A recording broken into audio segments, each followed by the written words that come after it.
I'm Lizzie Harrison for Card Player TV, and today I'm here with Duncan Bell. He won the $2,500 no-limit event at the World Series of Poker. Congratulations. Thank you. So it was a pretty big field. How'd you make it through? I battled very, very, very hard. I took some bad beats, what happens to poker players early on. But, Did you really? But you survived. Yeah, I got them out of the way, and then from about the end of day two, about 2 a.m., it just became like a magic carpet ride for me. Absolutely. You were huge stacked at the end of day two. Yeah, everything, it just fell into place for me. At one time, I had a pair of twos, and short stack moved in. I raised, short stack moved on. Didn't even have it covered. So it was like no big deal. Yeah. And he had something, I believe, I'm just going to guess, 7-10, and the flop came 6-6-9. So I wasn't even in favor with my twos, but right away on the turn, a two, and I just said to Sean Buchanan, I said, something's happening here. You know what I mean? And that's basically...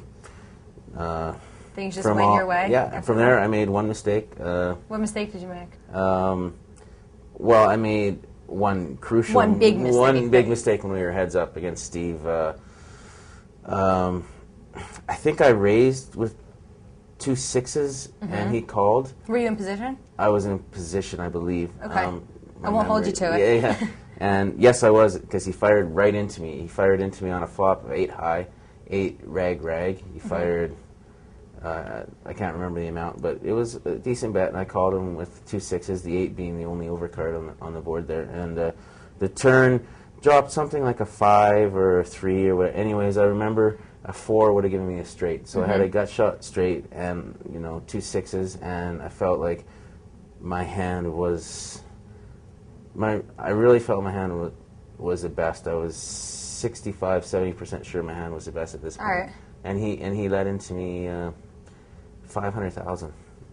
And nice size bet. A big bet. And I contemplated coming over the top and putting it all in. If I'm wrong, I can get lucky. Yeah. You know what I mean? And I didn't. I just flat called, and he bet 9 came on the river, and he bet $1 million into me. And like a true champ, I snap called him. And what do you have there? He showed me King 9 on the river. Wow. So it was really a disgusting error on my part. And but you were able to recover from it. Well, and then Steve played very well, but then he made, and he'll even admit to this, a brutal mistake right after that. He raised, and I flat called with ace-9, and the flop came 9, 9-6-4. I'm just going to say. I know about the 9. I know about the 4. And I led into him. That was my strategy, just to keep making bets into him. I was hoping he was going to get sick of it. And come back over the top at you? Something like this, yeah. And I held over him. He played very well. I did hold over him. And make that point very clear. I mean, he's a good player. I held over him. I know it. And at least you can admit that, though. It's poker, right? You got to see things clearly if you're going to have any success. And I bet into him. He called, and I bet 500,000 on the turn. A 4 came, so it was like 9-6-4-4, and he was pretty thought for a moment. Maybe 30 seconds, and then he moved all in on me, and then I snap call him, and he just turned over pocket 5s at this point. So it was 9-6-4-4. That was actually a hand I wanted to talk about with you. That was such an odd hand when I saw it. Well, he can't beat anything. Yeah. If he was ahead of a 4, he's definitely not ahead of 4. And I was like, Steve, you got a 4. You're a champion. Congratulations. You played it well or whatever. Yeah. You got the money in. But 2 5s was... your hand was good. It was a huge double up just for had you. Exactly. And almost a few hands after that, I picked up those beautiful black aces, which I won the tournament with. Always nice to win a tournament with aces. And you slow played them, right? Yeah, well, I had been taking a little bit more time. I felt he picked up a read with me that I was taking a little bit more time when I had a big hand. So I was starting to take a little bit more time with my weak hands. Okay. And so smart. my plan was when I quickly called with the aces there, just to make him think that I wasn't that strong. And I mean, in his defense, he had 2 10s. We could have just got it in there. Yeah, heads up. I mean, that's tough heads up to get away from either of those hands. It wasn't like made a brilliant play, but once again, I led into him, which was a recurring theme for me to lead into him, put a small amount of pressure. keeps the pot size down, you know, when you're not re-raising pre-flop. It gives you a chance to feel out your opponent a little bit more. The structure was great. There was lots of play in it, and I wanted to play flops, and he wanted to play flops too. And it makes him question your range when you do exactly. that. So, and then he raised me, and then I think that there was a flush draw possibility on board, so I quickly slammed all in. Like a lot of times people play flush draws that way where they make a small lead, induce a raise where he's not committed to it, and then come over the top big because he got some fold equity there. Right. And that's exactly what I tried to make it like. And he snap called me, and I was like, "Oh my God, you know, don't show me 8-5 set," or just for a moment because the call was so fast. You know, you're like, "Oh, there you go, champ." You just slow played your aces. Lose all your chips with aces. You're going, you're going home. You know, and he showed me the 2 10s, and full credit for him. He had a hand he had to go with there. He didn't, I don't believe he misplayed the hand at all. We could have got it all in pre-flop if I decided to raise, possibly. I think that'd be very likely. And in some situations, if I wasn't running so good, the flop could have come king queen, and I could have lost him. Yeah. You know what I mean? Very so true. I got Things the right. were going your way. Yeah. I mean, even from the night before, the last hand of day 2, you knocked out the 10th player. I believe you had Adam Katz. You had ace 3, and the flop was like ace 3 queen. The turn was a king, and he's got king queen. Yeah, I call him Big Easy. I mean, that's beautiful. He was getting a massage for like 16 hours or whatever. This girl was working overtime, let me tell you. Really? And he's very laid back and pleasant guy. And I had a lot of respect for his poker game. And earlier, we had played a hand where I'm a cash game pro. I've been a cash game pro for 8 years. Some of the stuff that primarily no limit, or in tournaments. Well, I started off limit actually, but no limit probably for 5 years. When it exploded, I got on it. Everybody did. And woo, that was a good ride. Yeah, stars open. Yes, exactly. I had re-raised him. I guess I can say it. I showed him an ace of clubs, but ace 6 of clubs. He made. You're talking about Katz here? Yeah, in that hand, just to give you a little bit of information previous to why this hand developed the way it did. And I raised him, and he re-raised me or moved all in. I can't remember exactly what he did, but I think it's pretty close to all in. And you know, it's not necessarily when a guy raises on the button and you have a suited ace that you don't have to come back over the top of him and like absolutely not. Especially a guy that prices you in and wants to apply slight pressure and keep his control. Yeah, you can call and see a flop and you can check and feel it out and get away from it if you have to. Yeah, well, it's not even a huge hand or whatever, but like a stone cold donk, I raised him, he moved all in, my image was blown. Sean the Cannon Buchanan beside me was playing just unbelievable poker in the end of day 2. We're good friends. I mean, close friends, and for us to both make the final table was something. But I had never seen him in his element. Really? I'd never seen. I knew he was good. I didn't know he was that good. And to see him take control of the table. He surprised you. His use of the chips and just he always knew he was at. And the hand that came up later on, again, Adam raised on the button, and this time I had ace 3, so, you know, I learned my lesson. I just flat called, and sure enough, the flop came ace queen 3, and I continued with my pressure bet, and I put it out there, and he flat called, so his range of hands there is, I felt ace reg, queen king, queen jack, jack king, 10 jack. But I think I bet 110,000, so I really felt that I had bet him off. I got shut draw at this point. I was a chip leader. Okay. He had a fair amount of chips, and he could have very well tried to take a shot to double up and peel that off, but you know, there's not a ton of value of that when chips are so valuable late in tournaments to do that. Early on, when you have a lot more play and the stacks are a lot bigger and the bets are a lot smaller, those are the kind of chances when you want, especially if you feel that the player needs a babysitter for his chips. Now, these guys may have felt that I needed a babysitter for my chips because they don't know who I am. Sean knows who I am. Players know that play the cash games with me when I'm here in Vegas at the Wynn, and definitely back home in Vancouver. They know, you know, that I can play poker. But you're not primarily a tournament player. No, I played basically the Bahamas, a big event. So you cashed in the main event back in 2005? The only time I played it, yeah. I won 2 seats last year, but I was just too busy in the cash game. And a 5,000, and I just wanted to play the cash games. That's great. They were so good, and you got to make the right decisions. And tournaments are so frustrating. You lose a tournament, and you feel like you just got knocked out of the playoffs. You know, it's very tough. Especially here at the series when you can play 3-4 days and still not make any money. I mean, that's tough. Definitely. So I mean, getting back to the hand there. Yeah. I know. It's been my defense. It's been I haven't been asleep since I won. So we'll forgive you.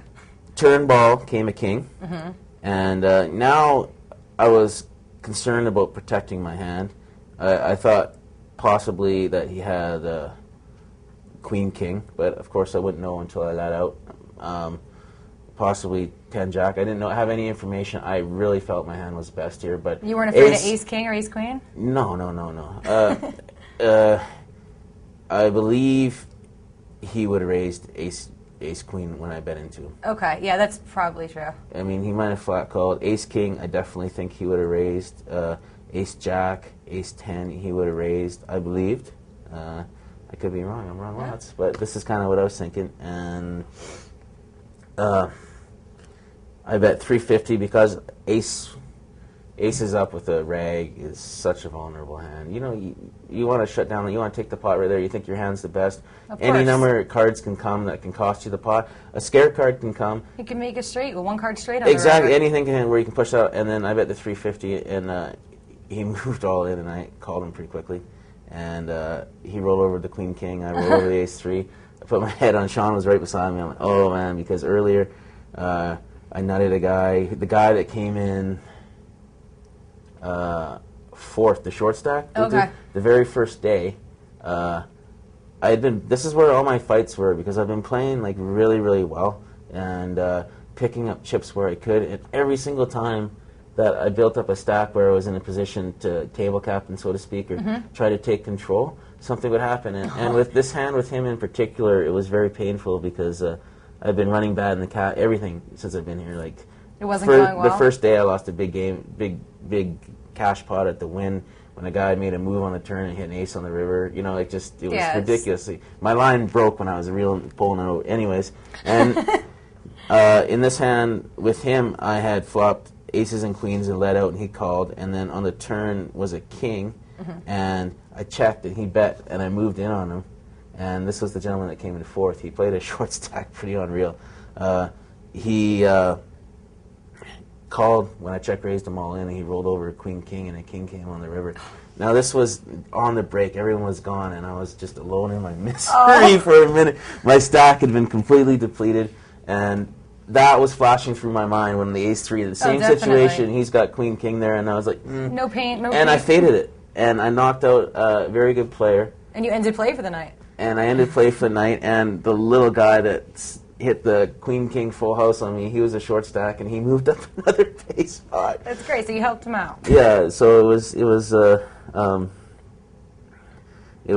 interesting when that, about 2 hours before that, things had started changing for me.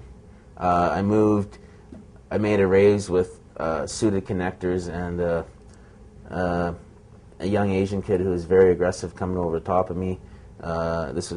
Came over top of me, and this is midday too? No, this was like 3 hours before that when I was struggling, and it was 100,000 more. I put out 40, so I thought about it a lot. I looked at him. I like to try to read players. It's the strength of my game. What kind of things do you look for when you're trying to read a player? The classic things. You want to know who's an actor and who's not an actor.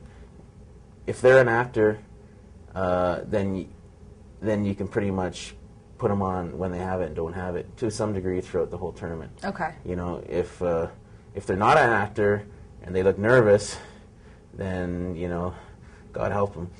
You know what I mean? Because a lot of guys can see that kind of stuff. So what did you think of the young Asian player you were talking about when he put that raise in and you had the suited connector? I didn't pick up much of a read.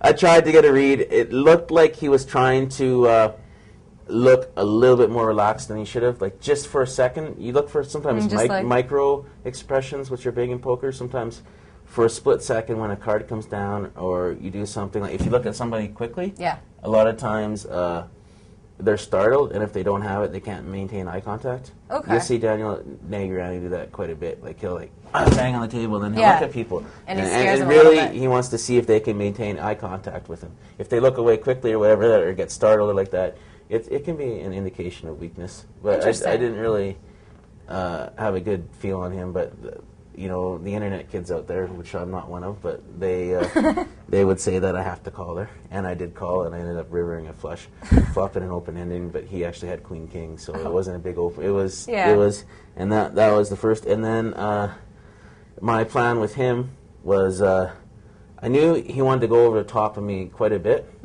so I decided that I was going to wait for a good hand, and I figured honestly he was so aggressive. I figured there was a 40% chance that he would re-raise me in position when we got to the cutoff, whatever, if I raised my hand. So, you know, to win these tournaments, special things have to happen. And I picked up 2 kings. I believe I've been raising 55. This time I made it 60 because I just wanted to make it look like I didn't quite want to call. Just a little, you know, a little mental, just a little higher. Like I didn't want to call, and he picked up a hand, and he came right over top of me, and tight guy from France, so tight I was like gonna try to attack his blinds, and the little guy beside me kept coming over the top of me. I was sure he knew what I was doing, or maybe I was giving him too much credit. I don't know.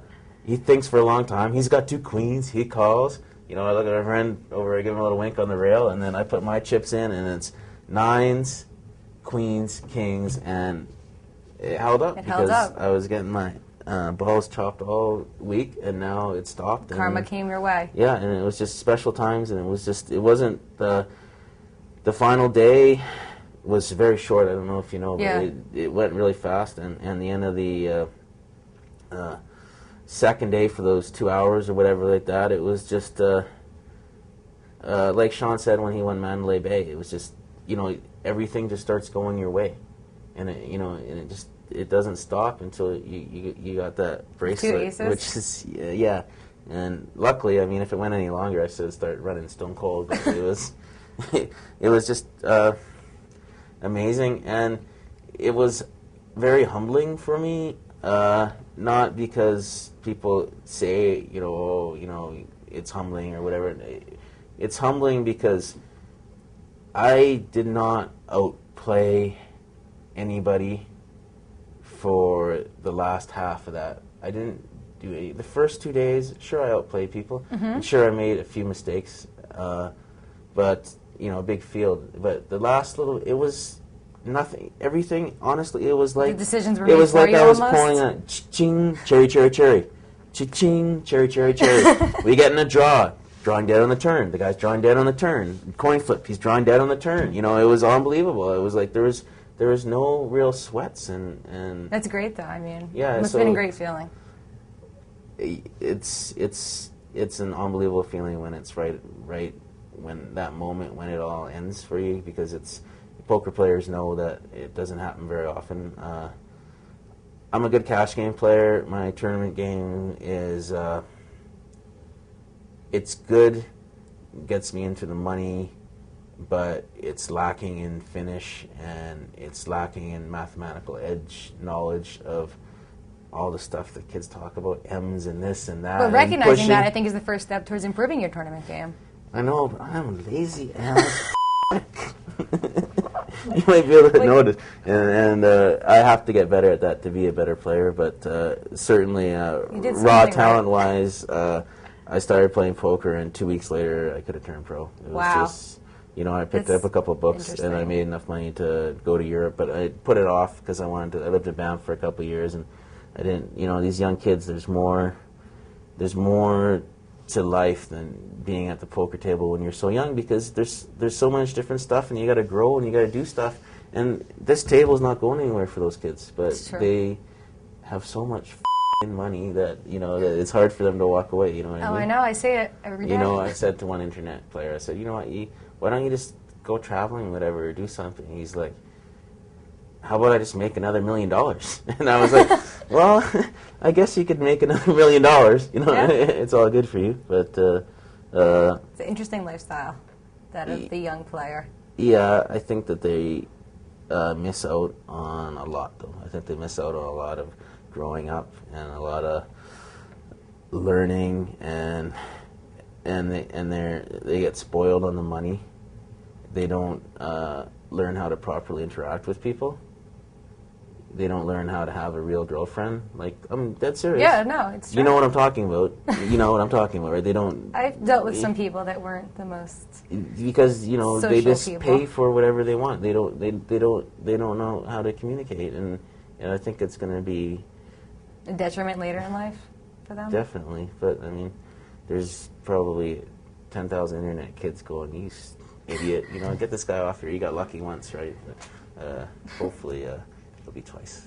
All right. Well, thank you very much Okay. for coming by here today. It was great to meet you, Duncan. Okay, Congratulations. I'll let you get some sleep. You haven't slept yet. No, I haven't, yeah. Lizzie Harrison with Duncan Bell for Card Player TV.